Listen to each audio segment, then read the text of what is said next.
VP Jadeja, Jamnagar જિલ્લા પંચાયત આરોગ્ય કર્મચારી મહામંડળ પ્રમુખ, ગુજરાત રાજ્ય આરોગ્ય કર્મચારી મહાસંઘના આદેશના અન્વયે આજે 17/3/2025 રોજ જામનગર જિલ્લા પંચાયતના 33 પ્રાથમિક આરોગ્ય કેન્દ્રના ફિલ્ડના કર્મચારીઓ અચોક્કસ મુદતની હડતાલમાં આજથી જોડાશે।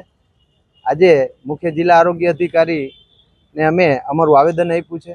એની અંદર અમારા બે મુખ્ય પ્રશ્નો છે। પહેલો પ્રશ્ન છે પગાર વિસંગતતા, જે છેલ્લે અમે 6ઠી હડતાલ આજે કરવા જઈ રહ્યા છીએ।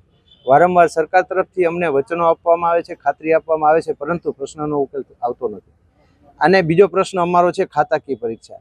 જે કર્મચારી અમારા ફિલ્ડની અંદર 10-10, 12-12 વર્ષથી કામ કરે છે, એ લોકોનું અત્યારે જ્ઞાન માત્ર ને માત્ર અમારું ડિપાર્ટમેન્ટલી હોય છે।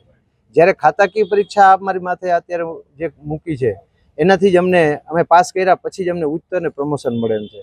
તો આ એક્ઝામ છે એ અમારા માટે અઘરી એટલા માટે છે કે એમાં સિલેબસ છે અલગ છે, વિષયો અલગ છે, અને આ વિષયનું જ્ઞાન ન હોવાથી એક્ઝામમાં બેવાથી કર્મચારી ફેલ થાય અને 3 ટીમ જો પૂરી થઈ જાય, જો 3 વખત ફેલ થયા પછી અને કાયમી માટે આ જે અમને લાભ મળે એનાથી વંચિત રહેતા હોય, તો એના માટે સરકાર સામે અમે અવાજ ઉઠાવ્યો છે, રજૂઆત વારંવાર કરી છે। 2 વર્ષથી અમે ખાતાકીય પરીક્ષા 1/9/22થી મરાવી ત્યારથી અમે વારંવાર રજૂઆત કરી છે, પણ એનો ઉકેલ ન આવવાને કારણે આજે ગુજરાત રાજ્યના આરોગ્યના 20,000 કર્મચારીઓ એકી સાથે એક જ અવાજ સાથે આજે યુનિટી સાથે મળ્યા છીએ અને આજથી અચોક્કસ મુદતની હડતાલમાં જોડાઈ છે।